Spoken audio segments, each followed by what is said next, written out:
কি হয়েছিল? ঘটনাটা কি ঘটেছিল, আমার ঘরে দুজন লোক এসেছিল, তাদেরকে বসতে বলে আমি গ্রিল লক করছিলাম। ওই সময় তারা ঢোকার চেষ্টা করছে। আমি বলছি কেন ঢুকছেন আপনারা? তারপর তারা বলছে যে আমরা উজালা কোম্পানি থেকে এসেছি। আমি বলছি আমার উজালা কোম্পানির কোনো কিছু ইউজ করা হয় না, আমার এগুলো লাগবে না। ও বলছে না একবার দেখুন না পিতলের জিনিস আছে কিনা। আমি বলছি আমার ঘরে ঠাকুর এনেই না, পিতলের জিনিস কোথা থেকে থাকবে? পিতলের জিনিস নেই। আপনার যদি বেশি প্রয়োজন হয় সামনে দোকান আছে, ওখানে গিয়ে জিজ্ঞেস করবে। সে রীতিমতো আমাকে পারলে জবরদস্তি করে ধাক্কা দিয়ে ঘরে ঢোকার চেষ্টা করছে। আমি বলছি আপনি কি বেরোবেন না, আমি লোক ডাকবো। বলাতে তারা সুসু করে বেরিয়ে, ওখানে ছিল একটা বাইকটা নিয়ে চম্পট দিল। তারপর আমি গিয়ে দোকানে ওকে বললাম, বলার পরে ও গিয়ে ধাওয়া করলো ওখানে। পিতল পরিষ্কারের নাম করে বাড়িতে ঢোকার চেষ্টা, আলিপুরদুয়ারের চাঞ্চল্য। জিনিস পরিষ্কার করে দেওয়ার নাম করে আজ দিনের আলোয় আলিপুরদুয়ার বাবুপাড়ার এক বসত বাড়িতে প্রায় জোর করে ঢোকার চেষ্টার ঘটনায় এলাকায় চাঞ্চল্যের সৃষ্টি হয়। গৃহকর্ত্রী জানিয়েছেন দুই যুবক নিজেদেরকে কোম্পানির লোক পরিচয় দিয়ে পিতলের বাসন দেখানোর কথা বলে। তারপরে সাদা পাউডারের মতো কিছু বস্তু ছিল। প্রাথমিক অনুমান পিতল বা গয়না পরিষ্কারের নাম করেই তাদের উদ্দেশ্য ছিল যে সোনার উপর গহনা লুট করা। লোক জড়ো হতে শুরু করলে তারা দ্রুত পালিয়ে যায়। খবর পেয়ে আলিপুরদুয়ার থানার পুলিশ পৌঁছয়। সিসিটিভি ফুটেজ খতিয়ে দেখে দুই যুবককে চিহ্নিত করে তল্লাশি শুরু করেছে। পুজোর মুখে এমন ঘটনা ঘটায় স্থানীয়দের মধ্যে আতঙ্ক ও দুশ্চিন্তা বেড়েছে।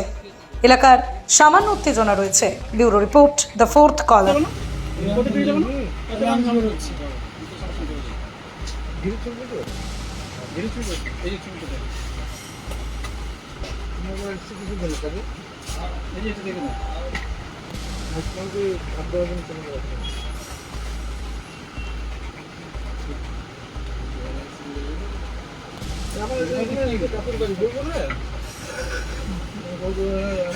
কোথায় থাকে বললে কি জানে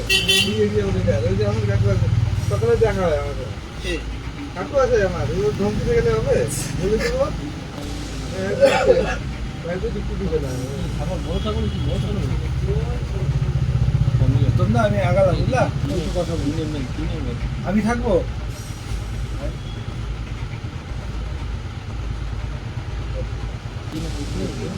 ওদিন একটা ট্যাবলেট আছে না এত বড় ট্যাবলেট আমাকে ট্যাবলেট এত বড় কিসের ট্যাবলেট ওটা আমাকে বন্ধ হয়েছিল গরুর মনে করে হ্যাঁ বাড়ি না ও তো পালিয়ে গেছে ওই আদাম খবরে একবার কি অবস্থা পুরো মধ্যে যদি আর পুরো মুখই তো এটা আশেকটা করে একবার আশেকটা করে অনেকটা হাং টাইপের বাইকটা আছে না ওই জায়গা আরে সিবিএস এর সিবিএস আদার ছবি দেখালে একটু দেখান না আমি কালকে বলে বলছি আমাকে দেখছি আমি তোমার কালকে বলছি না আমি ওটাই বললাম তো আপনার তো আগাম খবর ছিল কালকে একটা টিম ঢুকছে আমি বললাম অনেকদিন কথা বলছি আমি দীপঙ্কর স্যারও বললাম যে কাল ফোন করছিলাম দীপঙ্কর স্যার ফোনই করে নাই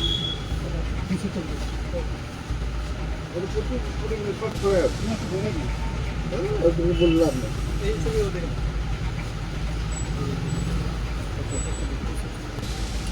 আমি এদিকে এটা অর্ধ দেরি না ছিল আর এটা ডাউনটা দেরি একটা তো ওয়েট মেশিন আছে একটা আসলে পুরো ব্যাগটা পড়েছে কিছু তো আছে ব্যাগে কিছু ছিল পুরো ব্যাগটা চেক করলো ঘটনা বলতে আমি তো দোকানেই থাকি। আমাদের এন্ট্রি পিছন দিক দিয়ে পাশ দিয়ে আমাদের এন্ট্রি, ওখানে আমাদের গ্রিল খোলা ছিল। দুটো ছেলে এসে এই ঘরে ঢোকার চেষ্টা করলো। গ্রিল খুলে মিসেস বলল কেন ঢুকছো? বলছে আমরা একটা সাব কোম্পানি থেকে আসছি, আমরা দেখাতে চাই, আমাদের জিনিসগুলো দেখাবো, আপনাদের কাছে কোনো পিতলের বাসন থাকলে নিয়ে আসুন, আমরা দেখাচ্ছি। আমার মিসেস যত না করছে উনি ভিতরে চলে যাচ্ছে।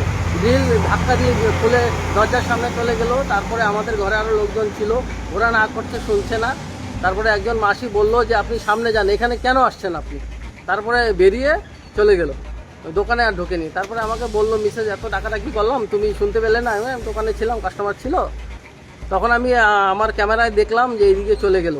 তাই আমি বাইক নিয়ে পিছনে গেলাম, সামনে কসমো বাজারের সামনে গিয়ে দেখলাম ওরা একটা বাড়িতে ঢুকলো বাইক রেখে। তখন আমি ওদের ফটো ওঠালাম, এমন ডাকলাম। ডাকার পরে ওরা ধাক্কা দিয়ে আমাকে পালানোর চেষ্টা করলো। তখন আমি ধরতে গেলাম, দুজনেই পড়ে গেল, বাইক থেকে পড়ে ব্যাগ ট্যাগ ফেলে রেখে চলে গেছে। তারা কিসে এসেছিল? ওরা বাইকে আসছিল, অ্যাপাচি বাইকে আসছিল এই দিনে আলোতে। হ্যাঁ, কিন্তু ওরা কিছু বললো না। আমি যখন জিজ্ঞেস করলাম কেন ঘরে ঢুকতে চেয়েছিলে আমাদের ঘরে, ওরা কিছু বললো না। ওরা আমাকে জাস্ট ধাক্কা দিয়ে চলে গেল। বড় সড়ো দুর্ঘটনা হতো। হ্যাঁ, অবশ্যই হতো। এই যে বাইক নিয়ে এরা আসছিল, এই এরা কোথাকার কি এমনি কোনো না না কিচ্ছু জানা যায়নি, কি মনে হচ্ছে লোকাল না বাইরে? না না বাইরের গাড়ির নাম্বার তো বিহার লেখা, নিশ্চয়ই বিহারের নাম্বার হবে, কিন্তু ওরা নাকি হিন্দিতে বলছিল। ওই তো মারাত্মক ব্যাপার। এখানে তো শুধু আমার না, ওই সব বাড়ি গ্রিল খোলা থাকে, সবসময় মানুষ যাতায়াত করে, ভাড়াটিয়া থাকে, কে কখন ঢুকে যাবে বলা মুশকিল। কিন্তু ওই বাড়িতেও যখন গিয়েছিল ওরা বললো যে আমাদের বাড়িতে পিতলের একটা গামলা চেয়েছিল, এখানে নাকি সাব, ওরা কি সাবের পাউডার নিয়ে আসে, ওটা ঢালবে ওটার মধ্যে। তখনই আমি জাজ দিয়ে ডাকলাম, তখনই পালালো, সব কিছু ফেলেই পালালো। ওরা যদি কোনো কোম্পানির হতো নিশ্চয়ই পালাতো না। আপনি পুলিশে জানিয়েছেন? হ্যাঁ আমি পুলিশকে, আমি এখানকার 18 নম্বর যে কাউন্সিলর ওনাকে জানিয়েছি, উনি পুলিশকে ফোন করেছে, সুজনদা পুলিশকে ফোন করেছে, ওরা দেখে এনেছে পুলিশ। এই জায়গাটা, এই যে ঘটনাটা হলো মানে কোথায়? এটা 12 নম্বর ওয়ার্ড, 18 নম্বর ওয়ার্ড, বাবুপাড়া 18 নম্বর ওয়ার্ড। আপনার নাম? আমার নাম উত্তম ঘোষ। আপনি কি করেন? আমি আমাদের এই দোকান, মেডিসিনের দোকান, গীতা মেডিকেল।